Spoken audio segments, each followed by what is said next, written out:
こ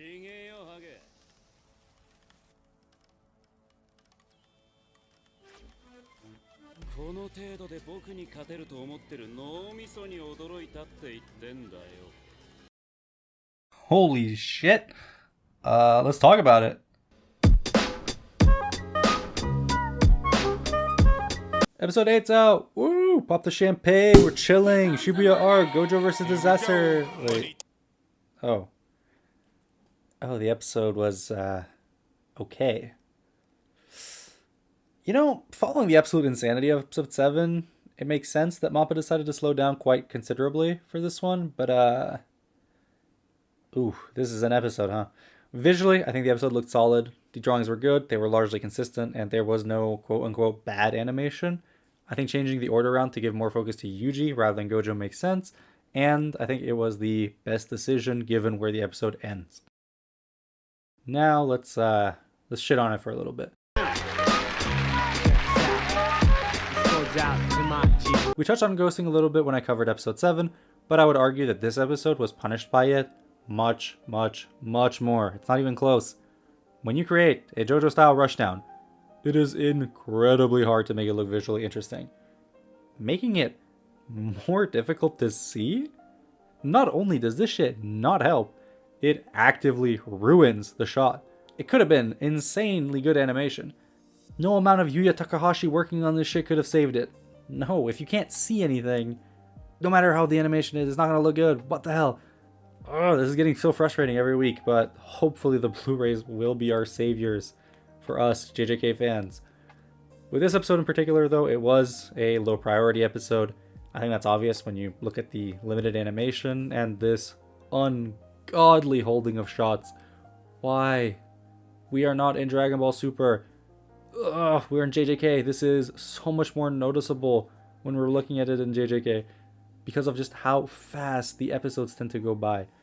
The silver lining is that these were mostly limited to gags. They still felt jarring. I think this bit with Yuji works. This one with the grasshopper really doesn't. The shot of Mahito, Hanami, and Dagon works, and this one of grasshopper still doesn't.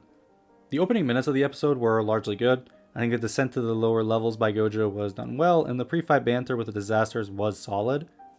Yuji's interactions with the baddest bitch in sorry, I was held at gunpoint, so let me just reread here. Yuji interacting with Mei Mei and her brother Weeby was funny, haha. I especially love this gag of Yuji having to hold Mei Mei's axe. He's been holding shit for other people twice now. 3 times if you count Megumi and Nobara as separate people. Why they're doing this to my boy makes no sense. Somebody go in there and save him. He is not your pack mule. We briefly touched on the animation for Yuji vs. Grasshopper, and yeah, I didn't have glowing reviews, and I still don't have much more to add. The animation is limited. The choreography itself isn't nearly as exciting as some of the other fights we've seen in Season 2. Maybe once the Blu-rays are released, these Ora shots are going to look a little more crisp, and my opinion might change, but for now I feel pretty confident calling this one of the worst fights in the series. There's a couple standout cuts like this one and this one, but the rest of the fight just was pretty average. I mean, even this scene of the grasshopper punching through the walls to get to Yuji conceptually is pretty cool, but I think it falls flat when in practice in this episode. One other nitpick while we're shitting on the episode. Sound design. I don't want JJK to be JoJo's. Yuji does not need to have machine gun ora-oras like Giorno. But for the love of God, please make some of these punches feel like they are doing damage. It feels like this guy is whooshing through air, not fucking blowing this asshole's brains out. Please fix this for some of the later episodes. Please, Mappa, I'm begging you. Please. Yoshiko Sakakibara made her appearance last week as the narrator, and we didn't get too much from her. She read out the time and Gojo arriving to Shibuya, but this week we had a good portion of text to be read out by her. And I'm gonna be honest, I'd always envisioned the Hunter x Hunter narrator, but so far, I think she's doing a fantastic job. I think her voice definitely sells this creepy and dark atmosphere, and I'm just itching to hear more. God, I wish I was that handrail. The final third of the episode covers Gojo's initial confrontation with the disasters and the introduction of domain amplification. A lot of people have been asking how Gojo can be touched. Well, we finally have an answer. The jump in quality is noticeable in parts, mainly this shot of Jogo as well as piercing blood, and the actual effect of domain amplification is pretty sick. Gojo in this episode is super unbothered, and I love that. He's been unbothered most of the series. I'd guess in Zero, not really, but in that one, he was a little busy committing hate crimes on Miguel. If there is one thing, though, that they did really, really well, it would have to be Gojo taking off the blindfold.